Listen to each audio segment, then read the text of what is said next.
Hello and welcome to the Elders Insight, an exciting new podcast series presented by Hepworth & Associates, your source for advocacy, advisory, and planning insights for seniors, pre-seniors, and their caring families. Today's podcast is sponsored by Rotary Dial Media. So let's get started with the show, and we'll join Gary and Jim on location today in Toronto.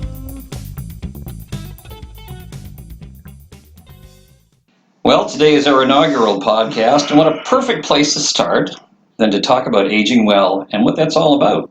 My name is Jim Ellis, and I'll be your host for this podcast and the guy with a lot of questions. So let's start by introducing you to the real host of the Elders Insight, Mr. Gary Hepworth of Hepworth & Associates, right here in Toronto, Canada. Good morning, Gary. Good morning, and thank you, Jim. We're pretty excited here at Hepworth & Associates with this initial podcast, and we're really hoping listeners can get a lot of value out of this in our future sessions. As you know, we've been doing a lot of seminars now for several years for seniors, pre-seniors, and their families all over the Greater Toronto area, and we've learned a lot. And there's a common theme wherever we go. People tell us that they've been too busy with life, their career, their kids, parents, and getting older, and the only thing they've planned for is their financial nest egg for retirement. But there's a lot more to what we call aging well. A lot more. We know that not everyone can make their way out to various seminars and workshops, and so we began this podcast series so that we can bring them right to your home and to the many who live outside of the Toronto area. So a hearty hello to British Columbia, Florida, London, Switzerland, and wherever you may be. Okay, so let's get started with today's subject of aging well and what it is and what you can do about it. Between the two of us, if we do our job right today, the listeners today are going to be able to start making their own plans. So I'll start off by saying, you know what? I got to admit, Gary, I haven't done much planning myself at this ripe old age of 62, other than an RSP. And to be frank, when it comes to the talking about the subject of aging, I've tended to avoid it pretty well because it's not a chat I like to necessarily have, and partly because I haven't noticed that I've been aging all that much. Plus, the bottom line is, what can I really do about it? So I've got my pen and paper ready, and I got a bunch of questions for you, and if you're ready, I'd like to start. What is aging well all about? Well, Jim, let's understand why in the year 2018 there are articles and news reports everywhere these days on the topic of aging. Why is this? Well, we are all living longer. Life expectancy in Canada and the US is greatly increased. In Canada, our average is 82. Men are living to 81 on average, women 84. Yes, women are still outliving us. And this is now 20 years longer than it was in 1950. So many people are now living well into their 90s, if not longer. And there's reasons for this. You know, we have increased longevity because we have improved healthcare systems. We've got new drugs. We've got improvements in sanitation. We've got better diet, and some of us have actually stopped smoking. This all helps. So aging well is very much tied to planning to live longer. So if someone is considering retirement at the somewhat artificial and ingrained age of 65, we still use 65 as that magic age, they could be looking at a further 30 years ahead of them. But aging is unpredictable. You know, we could develop a chronic illness or disability, and we want to avoid having to make decisions in a crisis and instead prepare for those reasonably expected situations. So aging well includes aiming to maximize quality of life. But it also means making plans to address the curveballs that could be thrown at us. So diet, exercise, regular health checkups, maintaining social relationships are all important to aging well, as is understanding what works for you. You know, what care might work for you, what might not work for you. And we want to make sure we're not avoiding having those important conversations with our families, the ones we like to avoid. And lastly, something I always like to emphasize, understanding and navigating our healthcare system. Our healthcare system is complex, but the more you know about it, you know how the system works, the better outcome you're likely to have when you need to access it. And this will go a long way to helping you age well. Wow.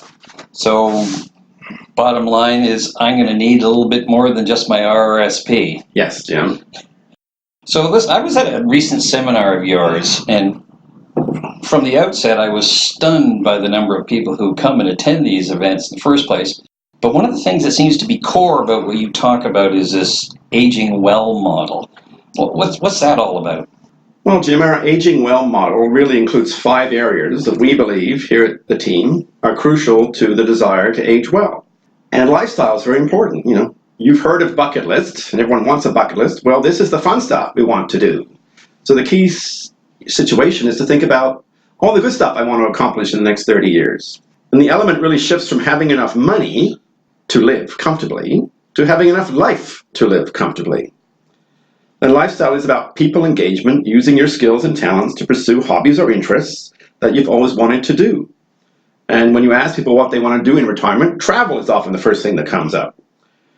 And we always work with our clients to discuss the quality of life, help them to make connections in the community so they are actually able to pursue their hobbies and interests that they've always talked about doing. And the second part of the model is one people tend to focus on the most, which is healthcare. And understanding the client's current health situation is the starting point of the model, and what steps could be taken to maintain a positive health status. Navigating the health system is important, so we assist clients to better understand how the system works and what steps to take if they or a loved one should develop a healthcare challenge. While it's not necessarily a subject that clients like to discuss, we do encourage them to talk about how they want to be cared for if they develop Alzheimer's disease or some other form of dementia. Unfortunately, age is the chief risk factor for these diseases, and preparing for the possibility of them is a wise course of action. Our third part of the module is housing. For many of our clients who come to us, the decision to retire at home or move to a retirement home or assisted living facility or to long-term care is often made under hurried crisis situations. And sometimes the decision's made for them. But decisions made during these crisis situations are, at a minimum, quite stressful, but can also be quite expensive. So the question we ask our clients, answer this, where do I want to live? And what am I doing about it?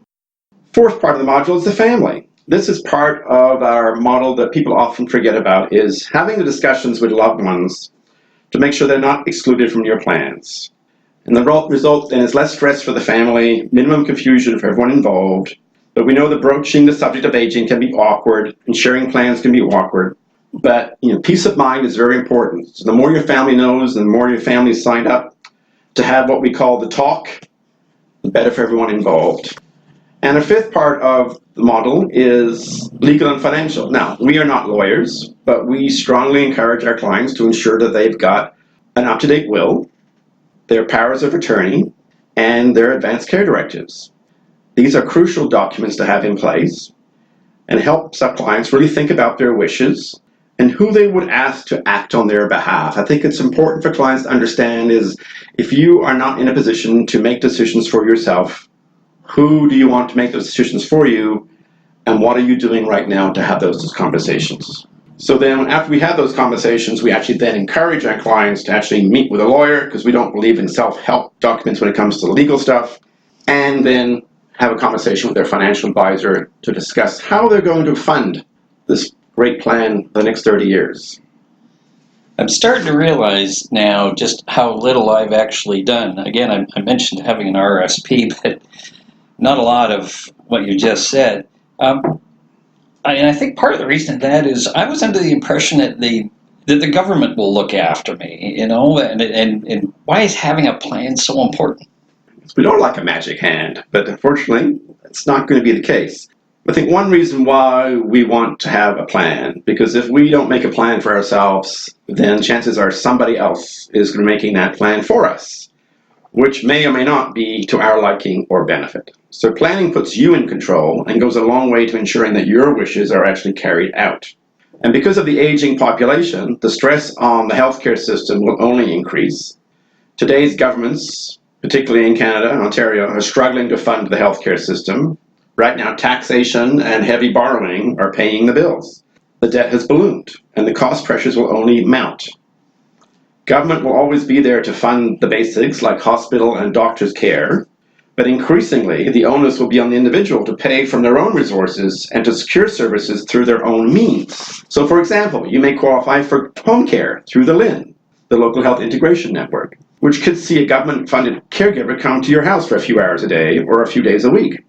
But if you want a lot more care than that, then you're going to have to identify those services, and you're going to want to have to pay for it. All right, I'm starting to not only realize what I've forgotten, but feeling a little bit guilty about it too. I can't be the only person here that is going through this kind of an issue. So why do most of us tend to avoid planning for this aging well in the first place? Well, Jim, good question. But human nature is to procrastinate. We all procrastinate. We all like to put off what we don't want to talk about today. Plus, some topics aren't comfortable to talk about, like end-of-life care, nursing homes, funeral plans. It's not generally something you want to talk about. So people will often avoid these chats, which is unfortunate because they're important chats. But when something does happen, and we're generally talking here about when it happens versus if it's going to happen, the family is often left having to make decisions without the benefit of having previously discussed your wishes with you, which increases the stress on the family. And if you've got potential family challenges with siblings all don't get along, it creates all kinds of conflict, which could be avoided if these conversations take place and the family is all participating in the planning process from day one. Good point. Okay, I'm sold. I'm totally sold. So where do you start with this? Like, what I thought was relatively simple now sounds pretty darn complex. So how do I get started? Because it looks like today would be as good a day as any. Well, a good place to start is taking inventory. First thing, look at your current financial situation. What are your assets? Many of our clients have a house. What are your liabilities? Who do you owe money to? What's your source of income? Things like pensions and your financial portfolio. So it gives you a starting position. Getting a healthcare checkup. When's the last time you went to your doctor? Let's get that taken care of. Mm-hmm. Then let's look at, have you got a will? Have your powers of attorneys in place? If not, okay, then that's something we need to tackle. And again, who do I want making decisions for me if I can't make them for myself? And this is increasingly a topic that people are going to hear more and more about advanced care planning, is that, again, if you can't make decisions, someone has to make them for you.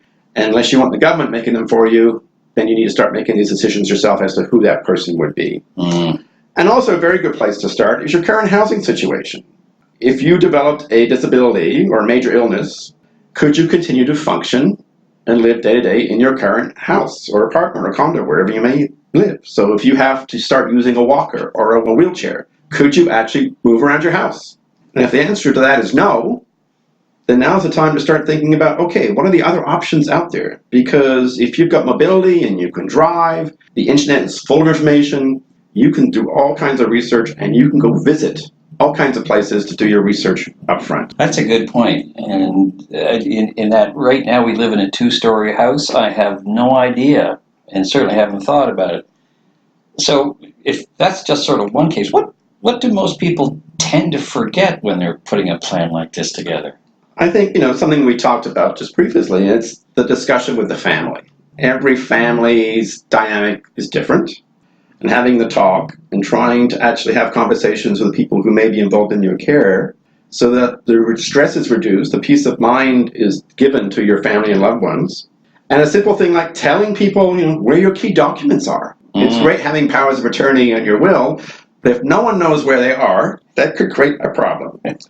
So a plan is not just having a will. It's more than just having a will. You mentioned having an RSP. So if an aging well plan is more than just a will and an RSP, you need to all aspects of aging well.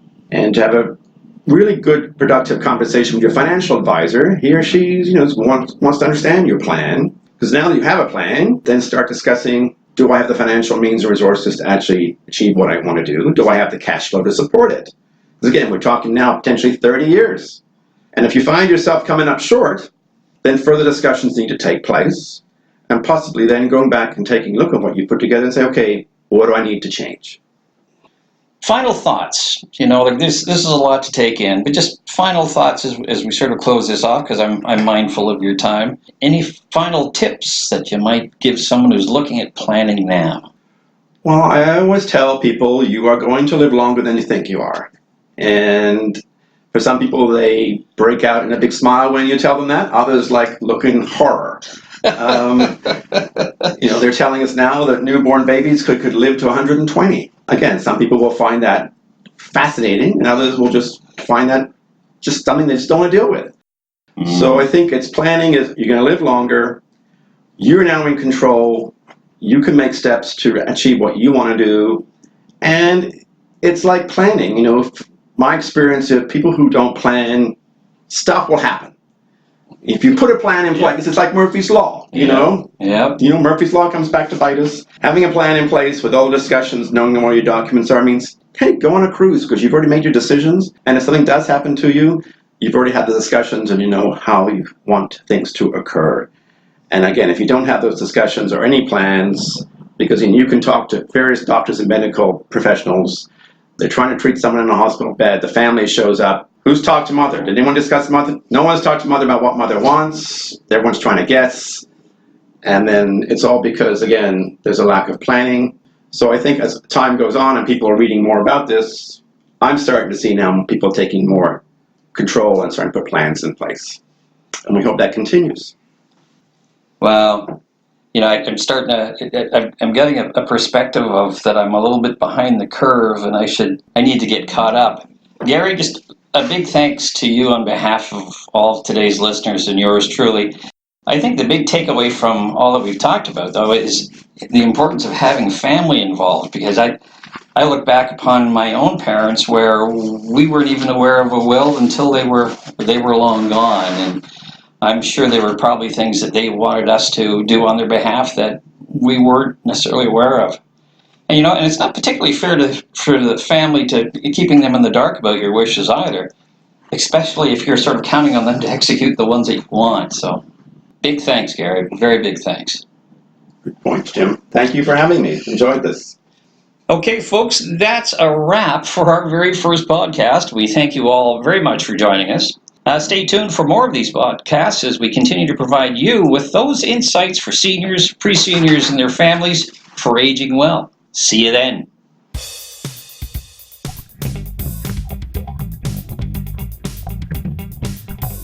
Thanks for joining us today on the Elders Insight. We hope you found this podcast helpful, informative, interesting, and most of all, fun. We hope you can join us for our future podcasts as we continue to be your source for advocacy, advisory, and planning insights for seniors, pre-seniors, and their caring families. A big thanks to Hepworth & Associates team, and we look forward to seeing you the very next time here on the Elders Insight.